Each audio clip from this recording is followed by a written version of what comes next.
Hey guys, another day in the shop slash my garage slash recording for you. So more parts coming in. This is great. You may have heard now that I'm doing sway bar end links, as I'm also trying to do the rack and pinion. So check out this video here.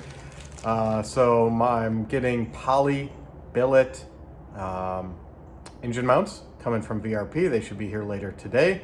I got my hefty little nice wrench. I believe it's 16 millimeter for the top of the engine mount.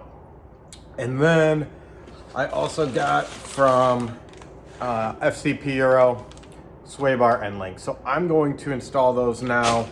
I have not finished the rack and pinion because I really want to leave that space empty for when I do engine mounts. But I can do sway bar end links now. Hopefully it's not too hard. I'm going to take a look at it. I always say it's not too hard and then something comes up, but can't be that hard, right? So let's get to work.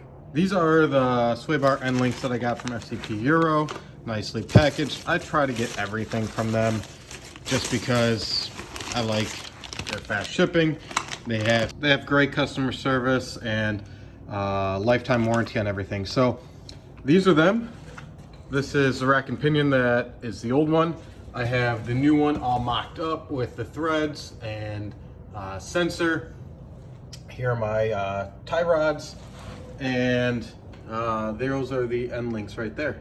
So I'm just gonna start taking it apart and getting to town on this. What's up, guys? I got the old tie rod, or not tie rod, I'm sorry, the old sway bar end link off. As you can see, it's seen some better days. I just decided to replace these because when in doubt, ripped boots, it's just going to be a problem. So as you can kind of see here, it's a star bolt. That's going to be a T40, and the nuts are 18 millimeter. So I used a swivel with the T40 right there with my 18, and you have to hold the inside with a T40 while you turn the nut. Otherwise, if you just turn the nut, it's on so tight that the whole thing rotates and you're not actually making progress. So I actually broke this loose with my impact, and then once it was loose enough, I was able to hold the inside with my T40 and use my combo wrench 18 to unscrew it while holding it inside. It wasn't too hard. The top one actually was the hardest one because there's not much clearance right there to get a whole wrench on it, but it works. So this is the new one. I just kind of set it in. I'm going to torque them up and move on to the passenger side. All right, so the new sway bar end links are in and torqued. There's the old one. This one's pretty bad too. Yeah, pretty destroyed. I have to say this was probably one of the easiest jobs I have done on this car. It really didn't take long at all. When I said how hard can this be, for once it was easy.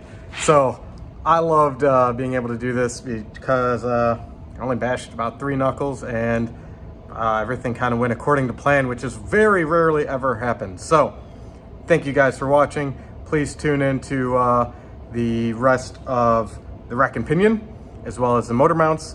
And man, I got a few other cool things planned for this before we take it to the track. So stay tuned. If you're interested in SCCA, NASA, or Performance Driving Group, stay tuned because I'm going to try to hit up all of those in this coming spring, as well as Airstrip Attack. So stay tuned, watch the new updates, and like and subscribe. Thanks, guys. Bye.